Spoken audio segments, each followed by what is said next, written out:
This is the Tom Anderson Show, broadcasting live from the KVNT studios, 7 to 9 a.m., Monday through Friday.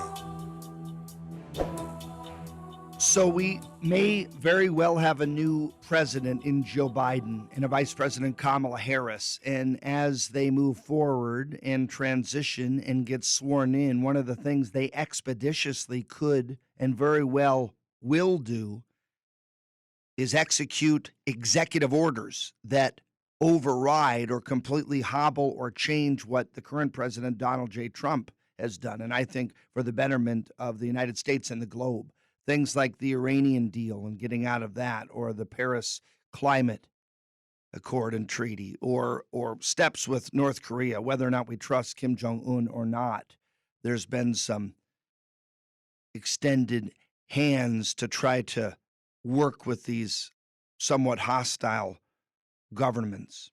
Fred Fleitz, President and CEO of the Center for Security Policy, former Chief of Staff and Executive Secretary of the National Security Council, and, of course, a former senior CIA analyst and now news commentator. He joins us. Fred, what an interesting transitionary time as we see now hand counting of ballots in Florida, in Georgia, across the nation.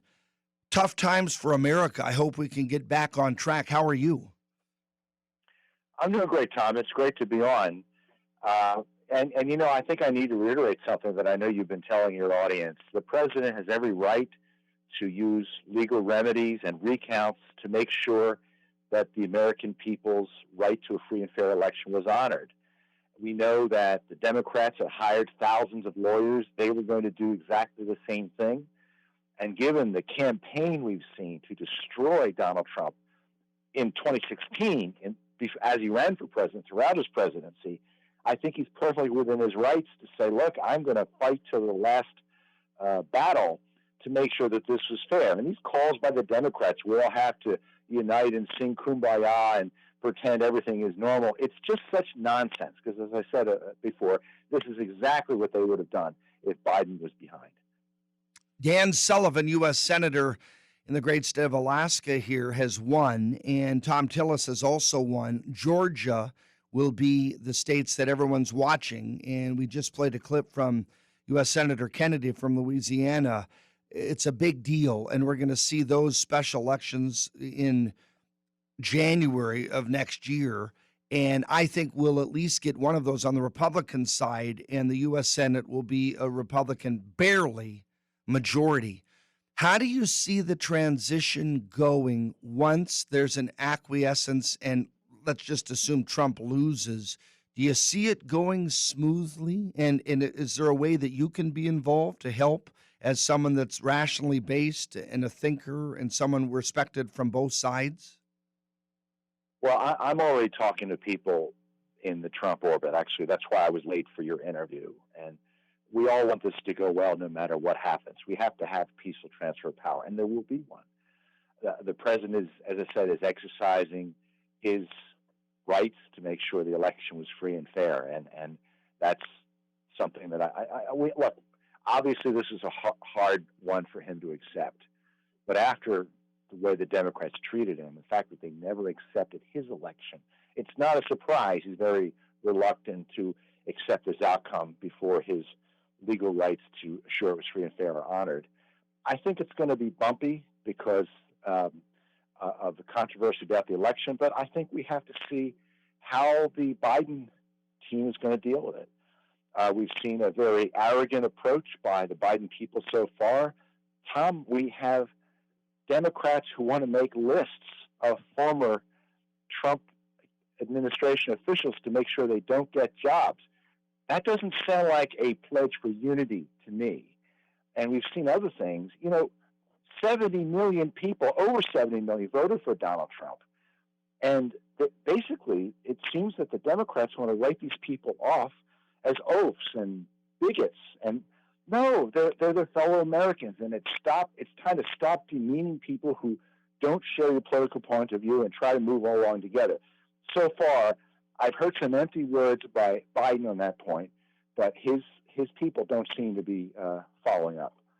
You're the president and CEO of the Center for Security Policy there in D.C. I want to get to that in a moment and how you see your role basically blossoming under the Biden administration, because you're going to be working even harder, I think, with his staff to ensure that we have protections in the United States. But you were also former chief of staff and executive secretary for the National Security Council.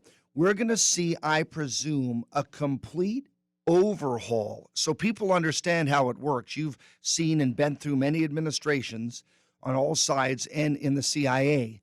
There's going to be a complete gutting of management in all departments, correct? I mean, that we can almost rest assured for that. There's going to be significant turnover in many agencies, but in many agencies, the managers are careerists who the Trump administration didn't replace. And I think most of them are going to stay in place, and they weren't supporting Trump in the first place. So, but I mean, there will be some significant turnover. The National Security Council will have massive turnover, and we're going to see some very different policies being implemented. And look, that's what happens when there's a new president. There's turnover, there's changes in policies, and elections matter.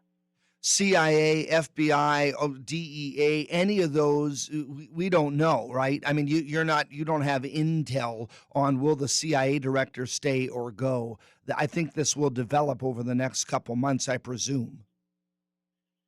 I'm hearing that the Biden administration will name a new CIA director, that they don't like Tina Haspel, the current director. I might add that President Trump reportedly doesn't like her either, and she might be replaced before Inauguration Day. I don't know anything about that, but I'm hearing that in the news media. But I think it's fairly certain there will be a new CIA director. There will certainly be a new director of national intelligence.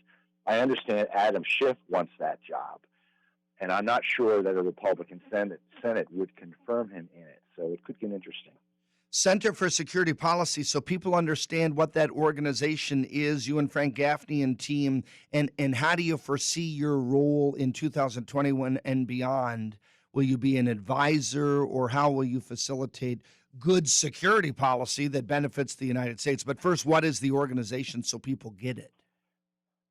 We're a national security agency, a nonprofit located in Washington, D.C. Our website is securefreedom.org, and we promote good national security policy to defend our freedom and security, no matter who's in the White House, no matter who the president is. And we've been very successful during the Trump years, but we've been successful during Democratic presidency, too, to try to hold Democratic presidents accountable, to keep them honest. And in some instances, we've lobbied very hard to stop bad nominees by Democratic presidents. And in a couple of instances, we helped succeed in keeping them from being confirmed. It's an important part of the process that you're there and advocating, as you said, for good security policy. Last question. We're talking with Fred Fleitz. The question is Iran and I feel the momentum President Trump gained and that line that he drew, and the fact that we backtracked from the Obama years. If Biden just disrespects and disregards all that, is that bad for the United States when it comes to dealing with Iran? I'm very concerned about the Middle East, because it looks like Biden is pretty certain to rejoin the Iran deal, to resume Obama's appeasement of Iran. He'll be more hostile towards Saudi Arabia and Israel. I'm very worried, Tom, about the Middle East. I think these very fragile gains for peace by President Trump, we could see them fall away if Biden does not change course in the direction we think he's going. If you put some sensible people, and I wrote about this recently in Newsmax.com, I think you could put forward a policy we could support. But right now, I'm very worried. Fred Fleitz, is always a pleasure. He is the former chief of staff and executive secretary of the National Security Council under President Trump, and a retired CIA senior analyst. My friend, we look forward to engaging with you in coming months as the Biden administration develops. Well, Tom, I hope I get to see you at Inauguration Day this year. Yeah. When Donald Trump is sworn in for a second term. Well, count on it if that happens, but I'm not holding my breath, crossing my fingers, though. Brother, enjoy your weekend. Thank you, Fred. Take care. Bye-bye. Thanks to Fred Fleitz from the National Security Council. His days there, remarkable. And now he's president of the Center for Security Policy. Good morning, Tom Anderson Show.